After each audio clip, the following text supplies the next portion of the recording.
Welcome to What's on Your Mind. I am Reverend Keven Kadel. What's on my mind is the power of choice. The mind in What's on Your Mind is conscious thought, unconscious thought, feeling, and intuition. The premise is that your mind co-creates with a universal force for good. That universal force for good is greater than you. That universal force for good is within you and surrounds you. By examining and changing your mind, by changing your thoughts, feelings, and intuitions for the better, you heal and grow consciousness, and your life gets better. It's kind of a bad news, good news. You always have choices. Even saying I don't have a choice is itself a choice. With certain exceptions, any conscious choice is freeing and liberating and empowering.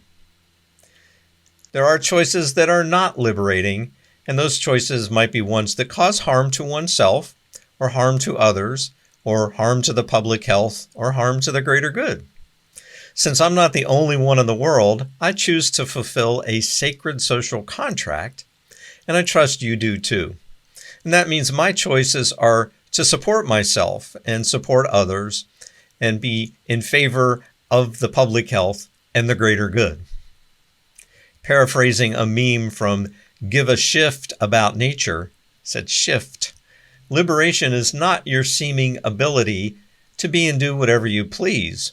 True freedom is deeply interconnected with the well-being of everyone and everything. The intention this time is to increase your conscious awareness of choice. You become more adept at choosing. You become more empowered and liberated by choice, and you live a better life, and you contribute to the greater good. All your mindful choices co-create and collaborate with that force for good within you, and that force for good within you is the same force that indwells and surrounds all beings and all creation. Stick around for a practice which helps you overcome your unconscious auto-chooser and get better at making positive, affirmative, and constructive choices. Now, at first, the liberating aspect of choice tends to tick me off before it sets me free. It's sometimes hard or even painful to admit that the challenges of my life are due in part to my choices. It's that rude awakening that I can't blame my challenges on someone or something else. And my unproductive choices might be part of those unconscious habits, patterns, and beliefs. And those habits, patterns, and beliefs might be a little difficult to shift, to heal. You direct your life by directing mind. Consciously directed mind is that path to making more conscientious choices. Better choices help you heal and grow consciousness. In those instances when you do not choose itself a choice, the choice is made by someone else or something else, and others' choices may not have your best interest in mind. And in those rare instances in which you feel you don't have an earth plane choice, you do have a choice, and that choice might be not to react. That choice might be to be compassionate and mindful, and that choice might be to respond to whatever unfolds. Remember, when your conscious mind is checked out, unconscious mind, those habits, patterns, and beliefs, those are going to influence your choices. And those unexamined habits, patterns, and beliefs, they may tend to make poor choices, while the examined patterns, habits, and beliefs tend to make better choices.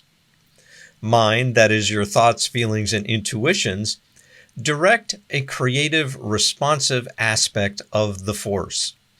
This creative, responsive aspect of the force does not determine if your thoughts are negative or destructive, or if your thoughts are positive and constructive. The creative aspect of the force simply does as your mind directs. Fleeting thoughts, fleeting feelings, fleeting intuitions, guess what? They have fleeting results.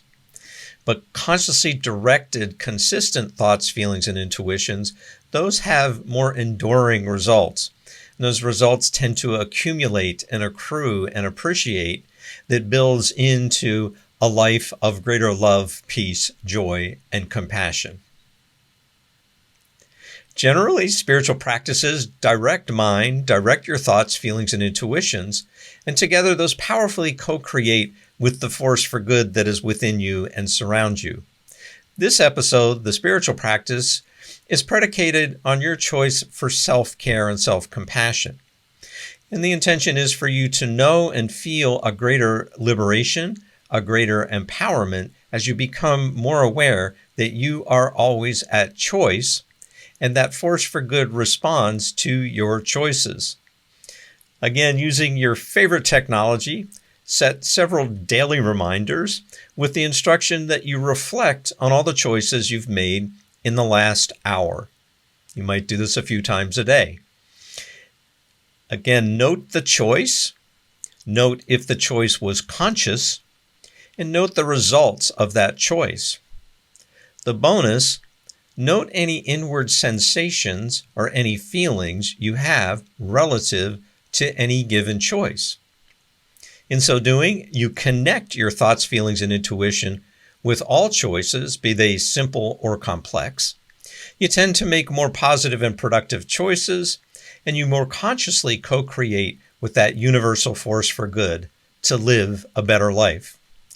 Liberated and empowered by choice, you experience and express more love, peace, joy, and compassion for yourself and for all the lives that your life touches. I know and trust you are lovable, loved, and loving. Until next time, farewell.